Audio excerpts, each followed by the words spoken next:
16 বছর পর আজ আমি একটা বাড়ির সামনে দাঁড়িয়ে আছি। হ্যাঁ, বাড়িটা আমার নিজের বাবার বাড়ি। আপনারা ভাবছেন তো নিজের বাবার বাড়িতে কেউ 16 বছর বাদে বাড়ির সামনে দাঁড়িয়ে আছে, কিন্তু কেন? তাহলে আসেন ঘটনাটা একটু বলি।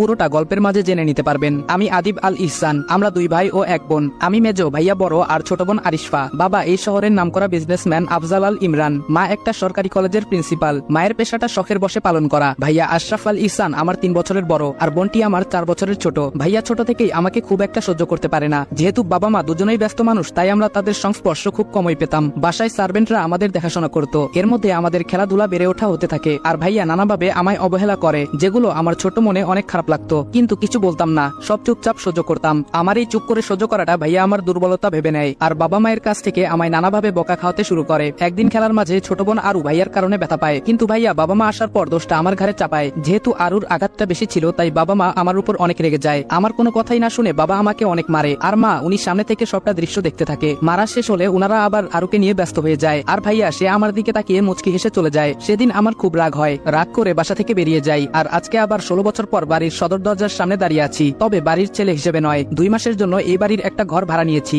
যদিও ভাড়া দিতে চাইনি, অনেক রিকোয়েস্ট করে ভাড়া নিয়েছি, কারণ আমার ছোট বোনটার বিয়ে ঠিক হয়েছে আর আমি থাকবো না তা কি করে হয়। তবে এইখানে ভাড়া নেওয়ার জন্য আরেকটা কারণও রয়েছে, সেটাই রহস্য। আমি কলিং বেল চাপতেই একজন ভদ্রমহিলা দরজা খুলে দিলেন। আমার বুঝতে বাকি রইল না ইনি আমার মা। খুব ইচ্ছে করছে মাকে জড়িয়ে ধরি, কিন্তু না, আমার ভিতরে অনেক অভিমান জমে আছে। এত সহজে তা ভুলে যাই কি করে? আমার কাজের জন্য চাইলে অন্য বাড়ি ভাড়া নিতে পারতাম, কিন্তু ছোট বোনটার জন্য বারবার মন বলছে এই বাড়িতেই থাকবো। মা বলল, কে তুমি বাবা, কাকে চাও? আমি বললাম, আমি রাজ। আসলে আন্টি, মিজান সাহেব আমার জন্য এই বাড়িতে 2 মাসের জন্য একটা ঘর চেয়েছেন। মা বলল, ও আচ্ছা, ভেতরে এসো। ভেতর থেকে একটা মেয়ে বলল, খালামণি এই ছেলেটাকে? মা বলল, কে এই ছেলেটা? ও আমাদের বাড়িতে 2 মাসের জন্য থাকবে। বুঝতে পারলাম উনি আমার খালাতো বোন, ইশিতা জামান ইশি। ভ্রু কুচকে আমার দিকে তাকিয়ে কোথায় যেন চলে গেল। উনার পরিচয়টা একটু দিয়ে নেই, উনি আমার খালামণির মেয়ে ইশিতা জামান। আমি যখন এই বাড়িতে ছিলাম তখন খালামণিরা আমেরিকায় ছিলেন, কখন দেশে এসেছেন কে জানে। যাই হোক, বাদ দিন, আমরা সামনে এগোই। মা বলল, আরু এই আরু। আরু বলল, বলো আম্মু। আম্মু বলল, এই যে ওর নাম রাজ, 2 মাস আমাদের বাড়িতে থাকবে, ওকে ওর ঘরটা দেখিয়ে দিয়ে আয়। আরুও আমার দিকে ভ্রু কুচকে তাকিয়ে আছে। বুঝলাম না আমি কি এলিয়েন নাকি। আরু বলল, চলুন ভাইয়া, 2 তলার বিশাল রুমে আমার থাকার ব্যবস্থা করা হয়েছে। আরু বলল, এটাই আপনার রুম, থাকুন। আমি গেলাম। আমি বললাম, আচ্ছা। রুমটা ঘুরে দেখতে লাগলাম। রুমটা আমার না। অনেক ইচ্ছা হচ্ছিল নিজের রুমটায় যাওয়ার, কিন্তু সেটা তো সম্ভব না। বসে বসে এসব ভাবছি, তখনই মা আসলেন আমার রুমে। মা বলল, বাবা আসবো? আমি বললাম, আসুন, জিজ্ঞেস করার কি আছে? মা বলল, তুমি তো এখানে একাই থাকবে তাই না? আমি বললাম, জি। মা বলল, ঠিক আছে বাবা, তাহলে তুমি আর ভাড়াটিয়া হয়ে থাকার দরকার নেই, আমাদের সাথে থাকবে, কেমন? আমি বললাম, না। মা বলল, কেন বাবা? আমি বললাম, না, আমি খেতে পারবো না, আপনার কাছে কয়েকটা কথা বলতে চাই। মা বলল, হ্যাঁ বলো। আমি বললাম, আমার এই রুমে যেন কেউ প্রবেশ না করে, এই বিষয়টা আপনি সবাইকে জানিয়ে দিবেন। আর আমি শুধু এই বাড়িতে থাকবই, আমার খাওয়া নিয়ে আপনাদের চিন্তা করতে হবে না, আমি বাইরে থেকে খেয়ে আসবো। মা বলল, কিন্তু কেন বাবা? আমি বললাম, এত কিছু বলতে পারবো না, আপনি আমার কথাটা সবাইকে বলে দিবেন। মা বলল, আচ্ছা বাবা। উনি কথাটা মন খারাপ করে বললেন। আমারও ভেতরটা ছিঁড়ে যাচ্ছিল কথাটা বলতে, কিন্তু বাধ্য হয়েই বলছি। এত সহজে আমার পরিচয় দেওয়া যাবে না, আর মিশন শেষ হওয়ার আগে তো কোনোভাবেই কাউকে ঘরে প্রবেশ করতে দেওয়া যাবে না। যেহেতু এই বাড়ির খাবার খাবো না বলে দিয়েছি, তাই ফ্রেশ হয়ে বেরিয়ে গেলাম, কারণ প্রচুর খিদে পেয়েছে। পাশেই একটা ভালো রেস্টুরেন্টে গিয়ে দুপুরের খাবার খেয়ে বেরিয়ে পড়লাম। বাইরে এসে দেখি বাইক নেই। আমার বাইক কোথায় গেল? আজব তো। হঠাৎ মেলি কণ্ঠে কেউ বলে উঠলো, বাইক খুঁজতেছেন? তাকিয়ে দেখি এ তো ইসি। সে এখানে কি করছে? আর আমি বাইক খুঁজতেছি, সে বা জানলো কিভাবে? মনে হয় অনেকক্ষণ থেকে এখানে দাঁড়িয়েছিল, কিন্তু আমি আসার সময় তো ও ছিল না। আমার ভাবনার মাঝে আবার ধমক দিয়ে বলল, হা করে কি ভাবছেন? আপনার বাইক পুলিশের ভ্যানে করে নিয়ে গেছে। আমি বললাম, কি? আমার বাইক কেন পুলিশ নেবে? ইসি বলল, আমায় কেন জিজ্ঞেস করছেন? সেটা থানায় গিয়ে পুলিশকে জিজ্ঞেস করুন, যত সব। এই বলে পাশ কাটিয়ে চলে গেল। আমি ক্যাবলাকান্তের মতো এখানে দাঁড়িয়ে আছি আর হা করে ওকে দেখছি। কি মায়াবী একটা মেয়ে, যেন আসমানের পরী, কিন্তু ব্যবহার শাকচুনির থেকেও বাজে। ভাবতে ভাবতে হঠাৎ গোর কাটলো সামনে দিয়ে যাওয়া একটা গাড়ির হর্নের শব্দে। হঠাৎ মনে হলো আমার বাইকটার কথা, তাই একটা রিক্সা ডেকে বললাম, এই মামা যাবেন? মামা বলল, হ জামু। কই যাইবেন? আমি বললাম, থানায়। মামা বলল, ভাড়া কিন্তু 50 টাকা দিবেন। আমি বললাম, আচ্ছা চলেন। আমাদের যাদের সামর্থ্য আছে তাদের কাছে আমার রিকোয়েস্ট, প্লিজ এই রিক্সা অটো ড্রাইভাররা 10-20 টাকা বেশি দাবি করলে তাদের সাথে বাজে ব্যবহার করবেন না, কারণ তারা আমার আপনার মতো 10 তলা বাড়ি বানাতে চায় না, তারা দুবেলা পেট পুরে খেতে চায়। থানার সামনে গাড়ি থামতেই নেমে ভাড়াটা মিটিয়ে থানার ভেতরে ঢুকে গেলাম। কনস্টেবল বলল, কাকে চাই? আমি বললাম, ওসি সাহেব কোথায়? কনস্টেবল বলল, স্যারকে কি দরকার? আমায় বলুন, যা বলবেন। বুঝলাম কথা বাড়িয়ে লাভ নেই, এতে আমার ওই সমস্যা হতে পারে, তাই পকেটে কিছু গুজে দিয়ে বাইকটা নিয়ে চলে এলাম।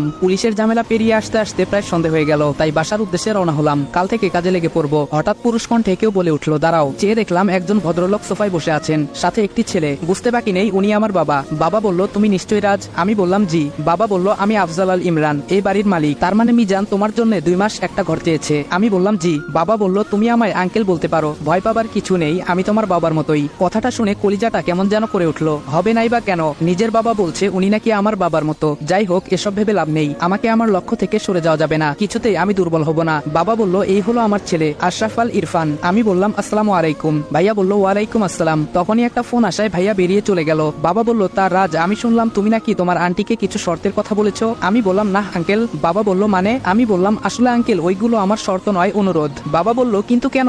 আমি বললাম, এখন আমি কিছু বলতে পারবো না, যদি আপনাদের কোনো সমস্যা হয় তাহলে বলে দিতে পারেন। বাবা বলল, ওকে শান্ত হও, মিজান আমার কাছে রিকোয়েস্ট করেছে, তা তো আমি ফেলতে পারি না, তাই তুমি এইখানে নিজের বাড়ির মতো থাকতে পারো। আমি বললাম, ধন্যবাদ, এই বলেই চলে এলাম, কারণ তাদের সামনে দাঁড়িয়ে আমার মিথ্যা বলতে ভালো লাগছে না মোটেও। নিজের ল্যাপটপটা অন করে কিছু মেইল দেখতে লাগলাম। এর মধ্যে কে যেন বাইরে থেকে দরজায় নক করছে, শুনে ঘাবড়ে গেলাম, কারণ কার্ডটা আর কিছু সরঞ্জাম এখনো রুমে এলোমেলো হয়ে আছে। তাড়াতাড়ি এইগুলো গুছিয়ে জিজ্ঞেস করলাম, বাহিরে কে? আরো বলল, ভাইয়া আমি। বুঝতে পারলাম আমার কলিজার বোন, কিন্তু এত কাছে থেকেও তাকে আদর করতে পারছি না, জড়িয়ে ধরে কান্না করতে ইচ্ছে হচ্ছে, তাও পারছি না। আরু বলল, ভাইয়া। ওর ডাকে ঘোর কাটলো। আমি দরজা খুলে দেখি আরু কোমরে হাত দিয়ে দাঁড়িয়ে আছে। আরু বলল, কি করেন রুমের ভেতরে? কখন থেকে ডাকছি? আমি বললাম, তুমি নিশ্চয় জানো আগামী 2 মাস এই রুমটা আমার, আর এইখানে কারো প্রবেশ নিষেধ। আরু বলল, জানি বলেই এসেছি, এই রুমে আমার কিছু জিনিসপত্র আছে, ওগুলো নেব। আমি বললাম, ওকে নিয়ে যাও। আরু ওর নিজের জিনিসপত্রগুলো নিয়ে চলে গেল। আমি কিছুক্ষণ বোনটাকে দেখলাম মন ভরে। তারপর রাতে খাবারের জন্য রেস্টুরেন্টে চলে গেলাম, যদিও মিস্টার এন্ড মিসেস আল রিকোয়েস্ট করেছেন তাদের সাথে খাওয়ার জন্য, কিন্তু আমি খাইনি, একটা ইগো কাজ করছে। পরের দিন সকালে আমি কিছু কাগজপত্র গুছিয়ে নিয়ে রওনা দিলাম ইন্টারভিউ দিতে। একটা কোম্পানির পোস্টে টিকে যাই। আমার মতো ছেলেকে দেখলে কোন কোম্পানি চাকরি দেবে না? যেমন দেখতে তেমন সব কাগজপত্র,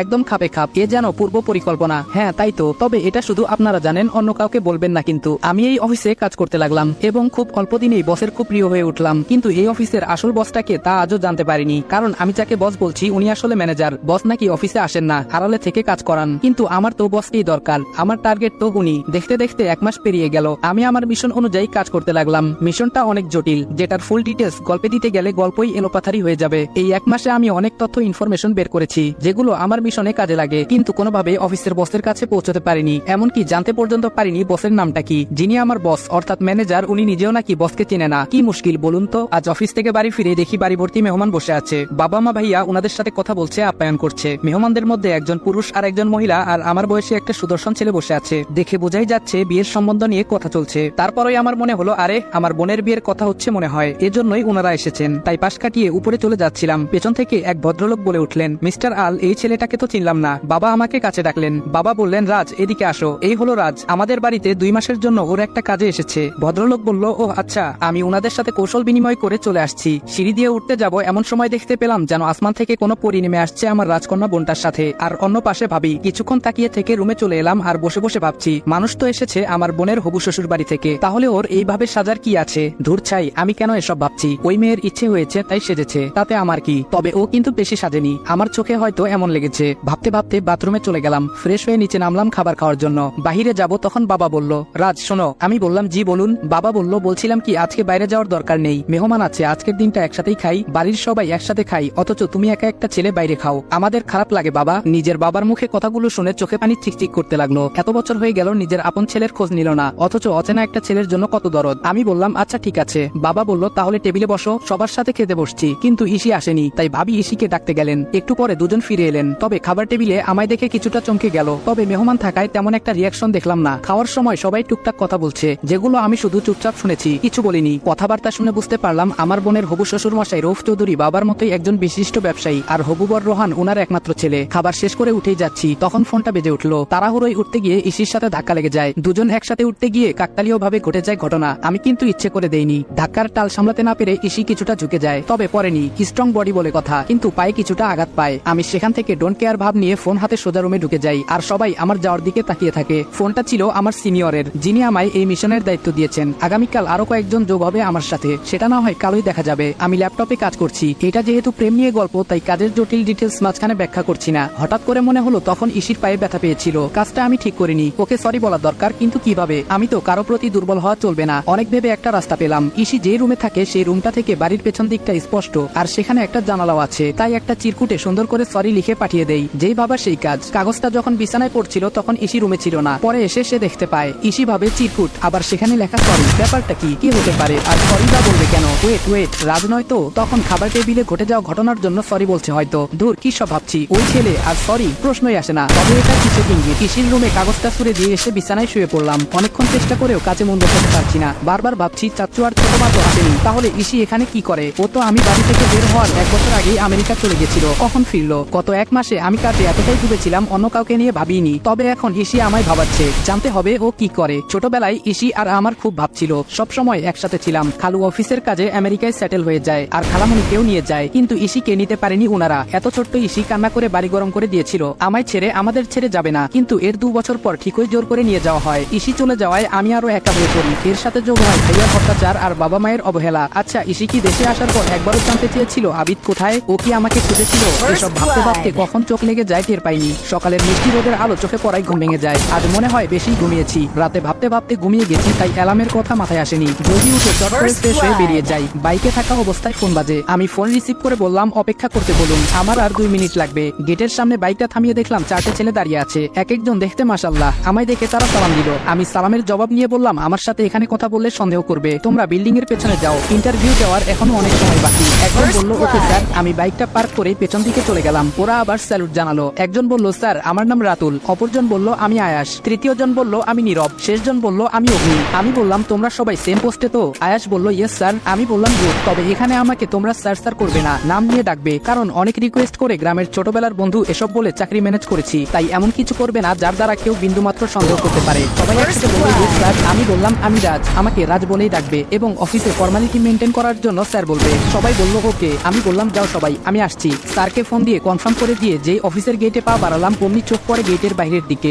একজন অফিসে ঢুকছে গেট দিয়ে, যাকে দেখে আমি অবাকের চরম সীমায়।